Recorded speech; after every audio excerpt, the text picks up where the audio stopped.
ఏపీలో మరో breaking news చూస్తున్నాం. ఫోన్ అక్రమ ట్యాపింగ్ కేసులో సస్పెండ్ అయిన డీఎస్పీ ప్రణీత్ను ప్రత్యేక దర్యాప్తు బృందం సిట్ మరోసారి విచారించనుంది.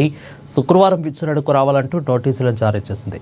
ఈ కేసులో ప్రధాన నిందితుడు ప్రభాకర్రావు విచారణ కొనసాగుతున్న తరుణంలోనే ప్రణీత్రావును పిలవడం ప్రాధాన్యత సంతరించుకుంది.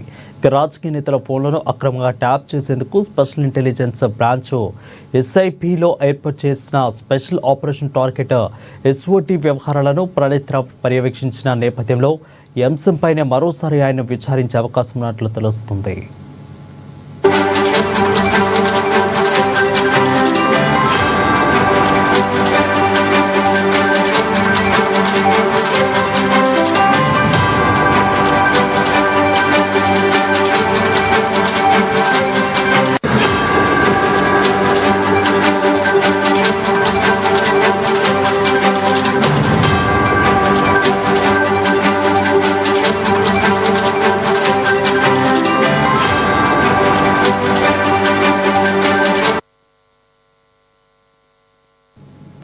ఇక ఫోన్ అక్రమ ట్యాపింగ్ కేసులో సస్పెండ్ అయిన డీఎస్పీ ప్రణీత్రావును ప్రత్యేక దర్యాప్తు బృందం సిట్ మరోసారి విచారించనుంది.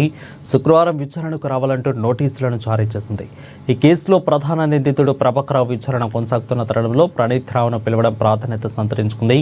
రాజకీయ నేతల ఫోన్లను అక్రమంగా ట్యాప్ చేసేందుకు స్పెషల్ ఇంటెలిజెన్స్ బ్రాంచ్ ఎస్ఐపిలో ఏర్పాటు చేసిన స్పెషల్ ఆపరేషన్ టార్గెట్ ఎస్ఓటి వ్యవహారాలను ప్రణీత్రావు పర్యవేక్షించిన నేపథ్యంలో ఆ అంశంపైన మరోసారి ఆయన విచారించే అవకాశం ఉన్నట్లు తెలుస్తోంది.